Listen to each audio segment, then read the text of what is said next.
নমস্কার। বর্তমানে আমরা আছি বিদ্যাসাগর বিশ্ববিদ্যালয়ে। আপনারা জানেন সামনেই কিন্তু 2026-এর আসন্ন বিধানসভা ভোট। তো এই ভোটে স্টুডেন্টরা তারা কি চাইছে, কোন দলকে তারা আনতে চাইছে বাংলায়, চলুন আজকে তাদের কাছ থেকেই জেনে নেওয়া যাক যে তারা কোন দলকে সাপোর্ট করবে। তো চলুন দেখা যাক। নমস্কার, নমস্কার। তোমার নাম? আলো নন্দী, কোন ডিপার্টমেন্ট? Geography department. 2026-এর আসন্ন নির্বাচনে তুমি কাকে ভোট দিয়ে জয় করতে চাও? বামপন্থী সিপিআইএম কে। কেন? কারণ ওরা শিক্ষার কথা বলে, ওরা চাকরির কথা বলে। এখানে যে এখন মুখ্যমন্ত্রী আছেন তিনি তো একদম এসএসসি উঠিয়েই দিয়েছেন প্রায়। এখন ছাত্রছাত্রীদের যে অবস্থা সেখানে দেখা যাচ্ছে সরকারি চাকরি তো দূরের কথা, মানুষ জেনারেল ডিগ্রি ছেড়ে অন্য কিছুর দিকে চলে যাচ্ছে। মুখ্যমন্ত্রীকে তোমার কেমন লাগে? ওনার কথা কিছুই বলার নেই। স্টুডেন্ট হিসাবে আমি কি বলবো, উনি এসএসসি তো বাদই দিয়ে দিয়েছেন। ছাত্রছাত্রীরা সবাই যা বলে তিনি চাকরির কোনো কিছুই দেখছেন না, স্টুডেন্টদের কোনো কিছু বুঝেন না, এইটুকুই। ধন্যবাদ। তো এখন আমরা পেয়ে গেছি বিদ্যাসাগর ইউনিভার্সিটির ছাত্রনেতা কমরেড শেখ রিয়াজকে। তো তাকে কয়েকটা কোশ্চেন আমি করে নেব। দাদা নমস্কার। নমস্কার। ভালো আছেন? হ্যাঁ, ভালো আছি। আপনি তো দাদা একজন বাম ছাত্র নেতা। তো বাম ছাত্র নেতা হিসেবে মেদিনীপুর ইউনিভার্সিটিতে আপনার রাজনীতি করার অভিজ্ঞতা কেমন? প্রথমেই বলবো সবাইকেই নমস্কার। বিদ্যাসাগর বিশ্ববিদ্যালয়ে ছাত্র রাজনীতি করা খুবই আমার জন্য খুবই সুন্দর অভিজ্ঞতা। একটা দীর্ঘ সময় ধরে এখানে 3 বছর আপাতত চলছে যেখানে আমি রাজনীতি করছি। এর মতো ক্যাম্পাস ফ্রেন্ডলি, এরকম ক্যাম্পাস ফ্রেন্ডলি ক্যাম্পাস এরকম আমি দেখিনি। আমি যে কলেজে পড়তাম সেখানেও এত সুন্দরভাবে আমি রাজনীতি ফ্রি ক্যাম্প রাজনীতির জন্য এতটা ফ্রি ক্যাম্পাস আমি দেখতে পাইনি। বর্তমান বাংলার শিক্ষা ব্যবস্থার যে বেহাল দশা, সেটা নিয়ে আপনার মতামত কি? দেখুন, আমরা সবাই দেখতে পাচ্ছি পশ্চিমবাংলায় শিক্ষা কিভাবে দিনের পর দিন ধ্বংস হচ্ছে। যেখানে 26,000 চাকরি বাতিল হলো আমরা দেখলাম যে দিনের পর দিন এখানে প্রাইমারি স্কুল বন্ধ হচ্ছে। 8,207টা প্রাইমারি স্কুল এখানে বন্ধ হয়েছে। তো রাজ্যের হাল খুবই খারাপ, শিক্ষা ব্যবস্থা খুবই খারাপ, দিনের পর দিন সেটা রসাতলে যাচ্ছে এবং সেটা আমরা উপলব্ধি করতে পারছি, সেটা আমরা বুঝতে পারছি। একজন ছাত্র নেতা হিসাবে আপনি কি মনে করেন যে ছাত্রদের রাজনীতিতে অংশগ্রহণ করাটা কি ভালো না খারাপ? অবশ্যই ভালো। আমি তো বলবো যে রাজনীতি সচেতন হওয়াটা প্রথমে উপযুক্ত। সবাইকে দরকার যে রাজনীতি সচেতন হওয়া। আমি কোনো দলকে সমর্থন করি বা না করি, আমাকে তাদেরকে আমি যেন জানি যে কেউ আমাকে ভুলভাল না বোঝাতে পারে এবং কেউ আমাকে ভুলভাল না বোঝাতে পারে যে এরা ভালো তারা ভালো। আমি যেন নিজে আমার জ্ঞান থেকে সেটা আমি বুঝতে পারি যে কে ভালো কে খারাপ। আচ্ছা, বর্তমান ছাত্ররা কি রাজনীতি বিমুখ? হ্যাঁ, এটা একটা ট্রেন্ড আসছে যেখানে আমরা দেখতে পাচ্ছি 2011 সালের পর থেকে বিদ্যাসাগর বিশ্ববিদ্যালয় সহ গোটা পশ্চিমবাংলা তো গোটা দেশেই ছাত্ররা রাজনীতি বিমুখ হচ্ছে। তার নির্দিষ্ট কারণও আছে। যারা ক্ষমতায় আছে তারা, সেটা কেন্দ্রে বা রাজ্যে উভয় জায়গাতেই, তারা ছেলে মেয়েদেরকে রাজনীতি বিমুখ করার চেষ্টা করছে যে না, রাজনীতি করে তুমি কিছু পাবে না, বা রাজনীতি করতে গেলে তুমি যদি বিরোধী রাজনীতি করতে যাও সেখানে তোমার উপরে দৈহিক আক্রমণ, মানসিক আক্রমণ। সেটা শুধু তারা নয়, এবং তাদের পন্থী যে সকল স্যারেরা অধ্যাপকেরা আছে তারাও সেটা করছে। বিদ্যাসাগর বিশ্ববিদ্যালয়ে যারা এখানে তৃণমূলপন্থী স্যারেরা আছে, তারা নিজেরা এইভাবে ছেলেদেরকে থ্রেট করে যে তুমি ধরো তুমি আমার থেকে ছোট, কোনো বিরোধী রাজনৈতিক দলের কোনো ছেলে কোনো ডিপার্টমেন্টে পড়ে, সেখানকার সেই স্যার যদি তৃণমূল সমর্থক হয় তারা তাকে ভয় দেখায়, প্রতিনিয়ত ভয় দেখায় যে তুমি কেন করবে, ইভেন তাকে বলে যে তুমি কেন করেছো। এটা হয়। তো এটা নিয়ে তো আমার মনে হয় যে এটা রাজনীতি বিমুখ, এটা রাজনীতি বিমুখ করার চেষ্টা চলছে। আচ্ছা দাদা, আমার পরবর্তী প্রশ্ন, বর্তমানে ক্যাম্পাসগুলোতে ছাত্রদেরকে কি কি সমস্যার সম্মুখীন হতে হয় বলে আপনি মনে করেন? বিভিন্ন ক্যাম্পাসের দাবি বিভিন্ন রকম, বিভিন্ন ক্যাম্পাসের সমস্যা বিভিন্ন রকম। কিন্তু এই বিদ্যাসাগর বিশ্ববিদ্যালয়ে যদি আপনি বলেন এখানে সবচেয়ে বড় সমস্যা যদি কিছু থাকে সেটা হচ্ছে স্কলারশিপের সমস্যা। ইউনিভার্সিটিতে সবচেয়ে বড় সমস্যা স্কলারশিপের সমস্যা। সেটা 2023 সাল থেকে চলছে। 2025-এর পর 2026 সেটা পিক মোমেন্টে চলে এসেছে, যেখানে আমরা দেখছি দিনের পর দিন যে ক্যাম্পাসে ডেটা আপলোড করা হচ্ছে না, স্টুডেন্টদের স্কলারশিপে ডেটা আপলোড করা হচ্ছে না। স্টুডেন্টরা সাফার করছে, কারো কোনো দায় নেই, কোনো অধ্যাপক এটা নিয়ে কোনো কিছু ভাবছে না, কোনো ইউনিভার্সিটি ভিসি রেজিস্ট্রার পর্যন্ত এটা নিয়ে ভাবছে না। এটা সাফার করছে কারা? স্টুডেন্টরা সাফার করছে, যারা এখানকার স্টেক হোল্ডার, সবচেয়ে বড় স্টেক হোল্ডার। যাদের টাকা না থাকলে ইউনিভার্সিটি চলবে না তারা সাফার করছে।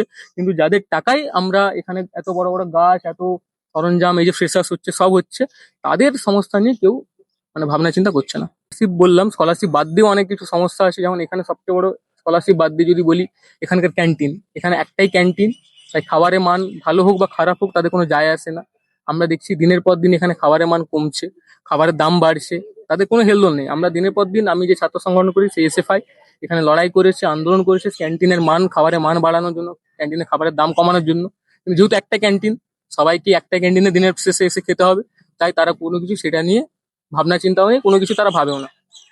মাইগ্রেশন মাইগ্রেশন ফিস, যারা অন্য ইউনিভার্সিটি থেকে আসে তাদের দিনের পর দিন মাইগ্রেশন ফিজের নাম করে তাদেরকে অত্যাচার চালানো হচ্ছে, সেখানে বেশি বেশি টাকা নিয়ে নেওয়া হচ্ছে। আমরা এটা নিয়ে আন্দোলন করেছি যে যারা অন্য ইউনিভার্সিটি থেকে এসেছে তাদেরকে একটু সময় দেওয়া হোক, এবং মাইগ্রেশন ফিজের নাম করে তাদের থেকে লুট নেওয়া হচ্ছে, লুটের টাকা, সেই লুটের টাকা বন্ধ করা হোক। এছাড়াও ক্যাম্পাসে নারী নিরাপত্তা নিয়ে একটা আমরা দেখেছি দিনের পর নারী নিরাপত্তা। এই ইউনিভার্সিটিতে গত বছর একটা ঘটনা ঘটেছিল, যেখানে আমরা দেখেছিলাম যে ইউনিভার্সিটি সেকেন্ড গেটের বাইরে একটা মেয়ে যখন তার মেসে যায়, তখন সে কিছু গুন্ডাদের দ্বারা সেখানে সে মোলেস্টেড হওয়ার একটা চান্স ক্রিয়েট হয়, তাকে সেখানে হেনস্থা করা হয় এবং সেটা আরো বড় দিকে যেতে পারতো, সৌভাগ্যবশত সেটা হয়নি। তো এই সমস্ত সমস্যার সমাধানে আমরা এসএফআই বিভিন্ন দিন থেকে বিভিন্ন রকম দাবি নিয়ে এসেছি যে এখানে জিএস ক্যাশ তৈরি করতে হবে নারীদের সম্মান রক্ষার কারণে। এখানে আইসিসি ইলেকশন, যে ইন্টারনাল কমপ্লেন্টস কমিটি, সেই আইসিসি ইলেকশন করাতে হবে, সেখানে ছাত্র প্রতিনিধি থাকে সেটা নিশ্চিত করতে হবে। আমরা গতকালই দেখেছি যে যাদবপুর ইউনিভার্সিটিতে দীর্ঘদিন পর আইসিসি ইলেকশন হয়েছে, এবং সর্বতভাবে স্টুডেন্টদের যাতে সাফার করতে না হয়, তাই স্টুডেন্টদের যে আলটিমেট যে কণ্ঠ, আলটিমেট বডি, সেই ছাত্র সংসদ নির্বাচন, স্টুডেন্ট ইউনিয়ন ইলেকশন, সেটা করতে হবে।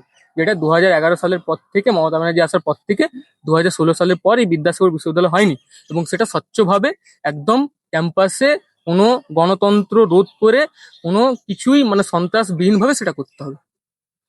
ধন্যবাদ দাদা, আপনাকে অসংখ্য ধন্যবাদ। ধন্যবাদ। তো তাদেরকে প্রথমেই তাদের নামগুলো জেনে নিতে চাই। তোমাদের নাম? আমার নাম অরিন্দম মোল্লা। তোমার? আচ্ছা, আসন্ন বিধানসভা নির্বাচনে তোমরা কাকে ভোট দিয়ে জয়যুক্ত করবে? আমরা অবশ্যই কংগ্রেস পার্টি, মার্ক্সবাদী সাপোর্ট করি, সিপিআইএম। কারণ এরাই একমাত্র পার্টি শিক্ষা, স্বাস্থ্য এবং জনসমস্যা নিয়ে কথা বলে। বাকি যে পার্টি এখন দেখতে পাচ্ছেন টিএমসি বলুন বা বিজেপি, বিজেপি তো হিন্দু মুসলিম ছাড়া অন্য কিছু করে না। বিজেপি একটা সিটে পাবে, এই জন্য ওরা হিন্দু মুসলিমটাকে নিজের ভিত্তি করে নিয়েছে। এবং টিএমসি গত কত বছর টিএমসি সরকার আছে, আপনারা জানেন টিএমসি চাকরি তো দুর্নীতি, কয়লায় দুর্নীতি, এমনকি চাল থেকে সমস্ত জিনিসে বাংলাকে বাঁচাতে আমি কমিউনিস্ট পার্টি মার্ক্সবাদী। আচ্ছা, তুমি কাকে ভোট দিতে? আমি বামফ্রন্ট কারণ এই বাংলায় দাঙ্গাবাজ, তোলাবাজি বিরোধী একমাত্র বাংলায় লড়তে পারে, অন্য কেউ লড়তে পারে না। আর বিরোধী নেতা শুভেন্দু, তিনি কিছু বলার নেই, তাই আমি বামফ্রন্টকে বলছি। আচ্ছা, বিরোধী নেত্রী হিসেবে মমতা ব্যানার্জি, তোমাদেরকে কেমন লাগে তাকে? ব্যক্তিগতভাবে উনি খারাপ ব্যক্তি না। উনি যেই টিএমসি পার্টিটা দুর্নীতিতে করতেন না। বিজেপি সরকার, টিএমসি সরকার দুজনকে যাই বলেন দুজনেই একে।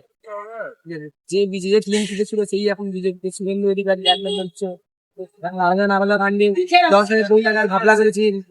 10,000 কোটি টাকার ঘাপলা করার পরে সেই বিজেপিতে গেল, সংস্কৃতি এসে গেল। সেই রকম দুর্নীতি চলছে, এটা যে বিজে মূল অ্যাকচুয়ালি। টিএমসি বিজেপি যাকে ভোট দেন না কেন দুটো একই। এদের বিকল্প হিসাবে একমাত্র আপন্থা কংগ্রেস পার্টিকে সাপোর্ট করেন।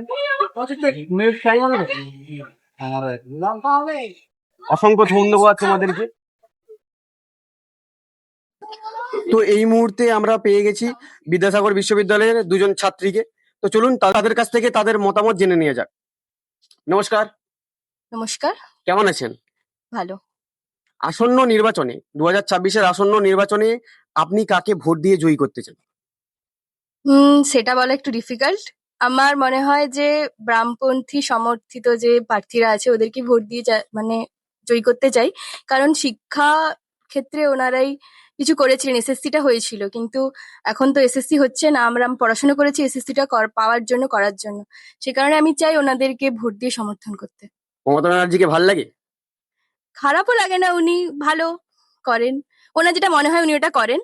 এখন ওনার মতামতের উপরে উনি চলে।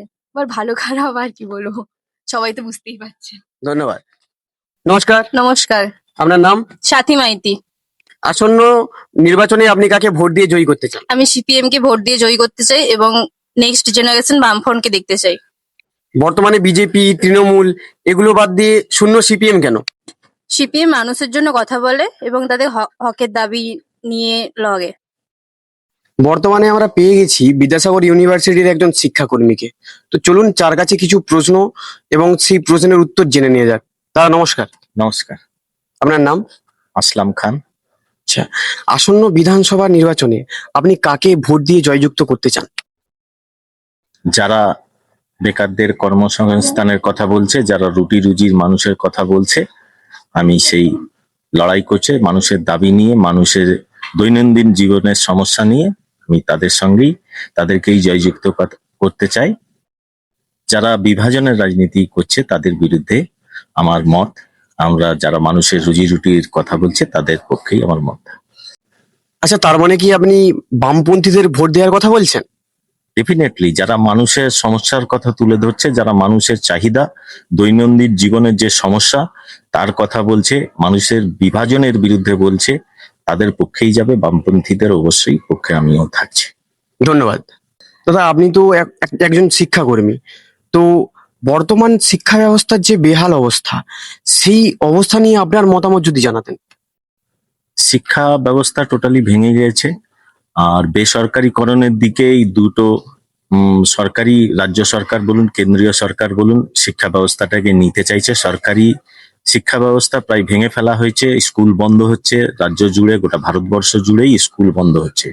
সরকারি যে শিক্ষা ব্যবস্থা ছিল সেটা টোটাল দুর্নীতিগ্রস্ত, এবং রাজ্য কেন্দ্র সরকারের যে নীতি শিক্ষার, তার জন্যই বন্ধ হয়ে যাচ্ছে। এনইপি শিক্ষা ব্যবস্থা স্টুডেন্টদের জন্য কতটা উপকারী কিংবা কতটা ক্ষতিকর আপনার কি মনে হয়? এনইপি শিক্ষা ব্যবস্থা বেসিক্যালি যেটা বলবো যে এটা ছাত্রদের পক্ষে খুব উপকার হবে না, এবং এই শিক্ষা ব্যবস্থায় বেসিক্যালি প্রাইভেটাইজেশনের দিকেই নিয়ে যাওয়ার জন্য এই সমস্ত ব্যবস্থাকে চালু করা হচ্ছে। ধন্যবাদ দাদা। কি জয়ন্ত করাই, কোন ডিপার্টমেন্ট? সোসিওলজি। বর্তমানে যে ভোট আসছে, তুমি এই ভোটে কাকে জয়ী করতে চাও? আমি এমন একটা সরকারকে আনতে চাই যে সরকার চোর চিটিংবাজ বা দাঙ্গাবাজ হবে না, সে সৎ হবে এবং মানুষের জন্য সে কাজ করবে। যেমন বামপন্থী সংগঠনকে আমি জিতাতে চাই এবং তাকে আমি বিধানসভায় শক্তিশালী করতে চাই, এবং আমি চাই বামপন্থী সরকার যেন পশ্চিমবঙ্গে তৈরি হয়। আচ্ছা, আচ্ছা তুমি তো একজন স্টুডেন্ট, হ্যাঁ, স্কলারশিপের টাকা পাও? আমার গতবারে যে আমি ওইসিসি টাইপেনের জন্য জমা দিয়েছিলাম, তার ওইসিসি টাইপেন 2 দফায় টাকা দেয়। তো প্রথম দফার টাকা ঢুকেছে, কিন্তু দ্বিতীয় দফার টাকা আমার এখন অব্দি ঢোকেনি। আর এবারে হচ্ছে যে এখন অব্দি আমি অ্যাপ্লাই করতে পারছি না। মমতা ব্যানার্জিকে তোমার কেমন লাগে? হার্ট কার নাম বলছো তুমি?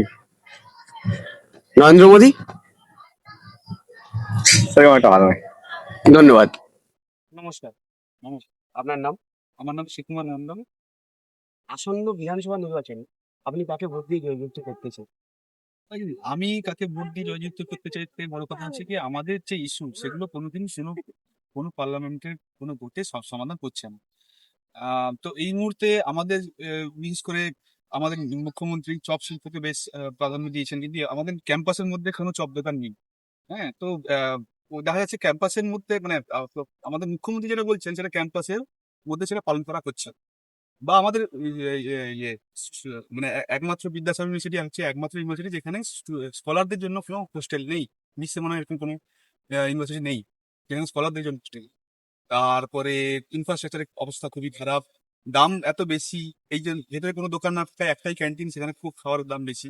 তো এই স্টুডেন্টদের ইস্যু নিয়ে বা কি বলে সাধারণ মানুষের ইস্যু নিয়ে আমাদের ইলেকশনে মানে প্রতি বছরই ইলেকশন হচ্ছে, প্রতি বছর সরকার আসছে, বিভিন্ন রকম কোনো বার পরিবর্তন হচ্ছে, কোনো বছর পরিবর্তন হচ্ছে, কিন্তু আমাদের অবস্থায় পরিবর্তন হচ্ছে না।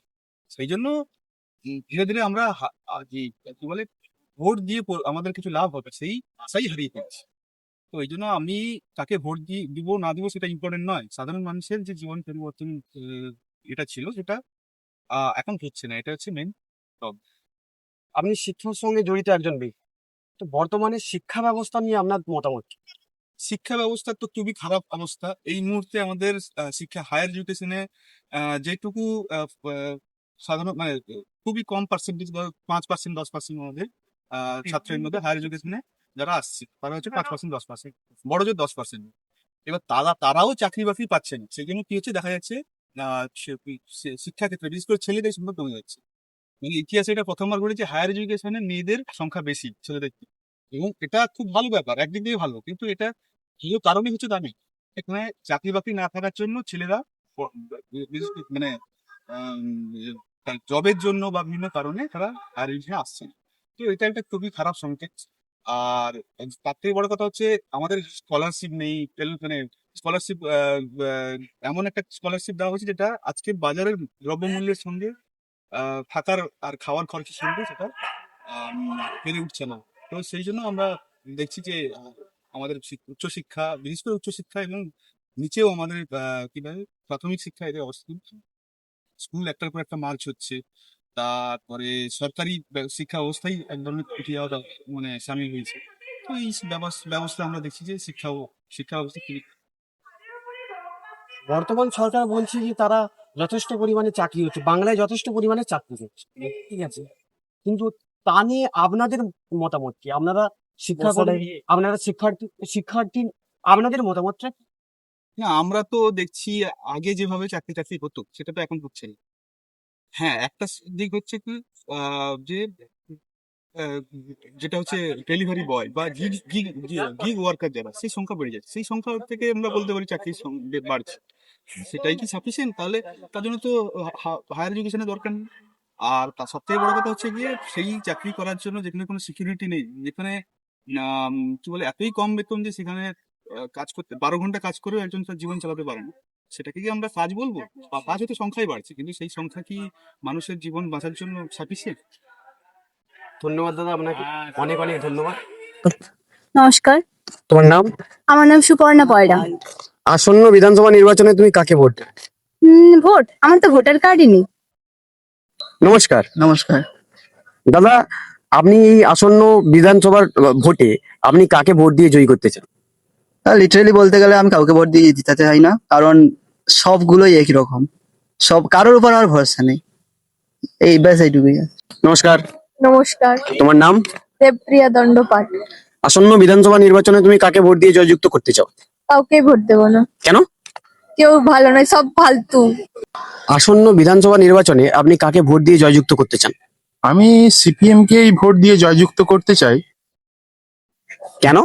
কারণ এই শিক্ষার যে দুর্নীতি, ঠিক আছে, সেখানে একমাত্র এসএফআই আমাদের হয়ে লড়ে, আমরাও এসএফআই হয়ে কাজ করি, ঠিক আছে, আমরা শিক্ষা সংগঠনকে বাঁচিয়ে রাখার চেষ্টা করি, তার জন্য আমি সিপিএম কেই ভোট দিতে চাই। ধন্যবাদ দাদা।